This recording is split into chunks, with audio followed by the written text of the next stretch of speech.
Hello and welcome to Coaching Corner with me, Tracy Forsyth. I'm the founder of Fast Track to Fearless.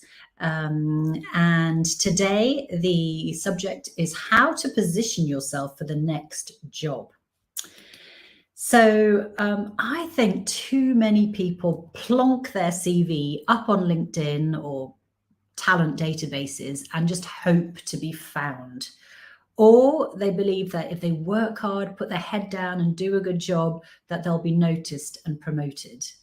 And that can happen, of course. And I think earlier in your career, that approach can work. But as you go up the ladder, or kind of like the pyramid, where there is stiffer competition and fewer jobs, or stiffer competition for fewer jobs, I don't believe you can rely on that approach. And this is where the idea of positioning comes in. So if you think about racing cars, and I'm no expert, but if you think about that whole kind of racing analogies, you often hear the phrase pole position, where the driver maneuvers his or her car into the best position to win the race. Well, I think there's a way to do this in your career. Put yourself in the best place to get the next job or the role you want or the promotion you really crave. So how do you do this? This is what I think. Number one, put it out there. Make sure people actually know you want the job, the step up, the promotion. Don't be shy. Remember that saying, sort of faint heart never won fair lady? Well, I think it's relevant here. Don't assume that it's obvious that you want to advance or change roles. Make clear your ambitions and aspirations and repeat multiple times until the message has landed. Remember, people have a short attention span. People are scrolling. People, I think, need to be told time and time again what it is that you're wanting them to know. So second, cultivate the right contacts. So who are the people likely to have the roles that you want? Which are the companies? And if you're not already known to them, then make sure you connect and introduce yourself. And again, make your intentions clear. More than that, cultivate a relationship and keep it warm. So sometimes it can take a month or a year before the right opening comes up. And when it does, you want to be front of mind. So don't just say hello and expect them to remember you in 6 months' time. Keep in touch every 3 months and tell them that you're still interested, you're passionate. If you were an employer, you'd want enthusiastic people. So, it's the same all around, isn't it? So the people that you're going to for roles, or the company that you want to work for, make sure they know that you're passionate, interested, enthusiastic by keeping in touch. Number 3, perfect your profile for the role you want, not for the role you already have. So many people use their profile to explain the role they're in and what they do in that role. Well, instead, I invite you to use your profile as a sales page for the role that you want. Your profile, I think, is really an advert for you and what you can do, what your promise is, what you're selling. So when you think about the role you want or the promotion that you're after, make sure that your profile speaks to that rather than laboring too much on where you are now.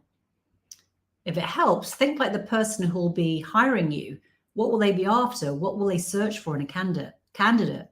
And whatever it is, make sure that comes up in your profile, whether it's particular skills, whether it's particular experience, qualifications, whatever. Make sure that that's in your profile. So number 4, present your proof points. So what I mean by a proof point is that a proof point is an example of how you've done what will be needed in a role.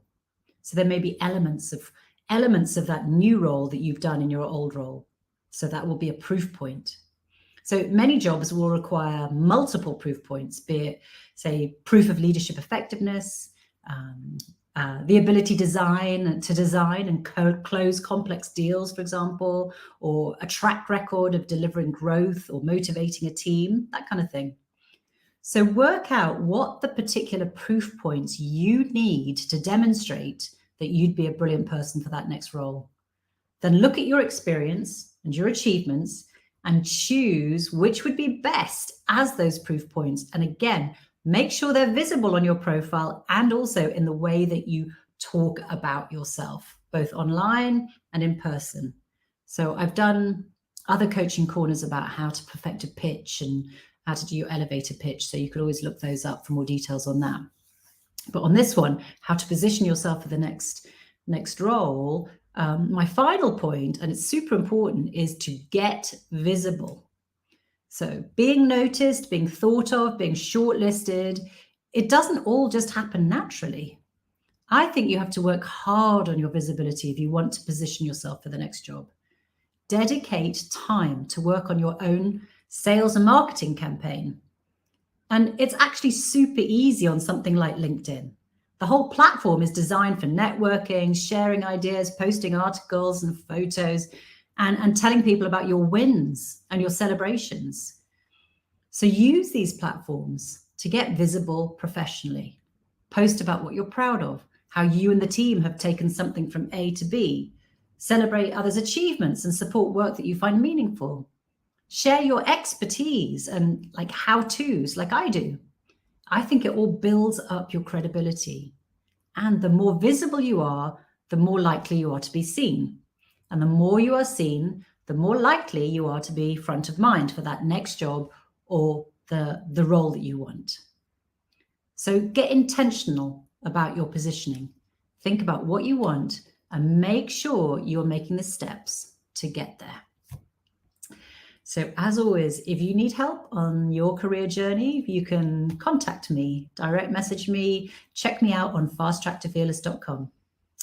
All right, so that's it for this week's Coaching Corner. I will see you again next week. Take care. Bye.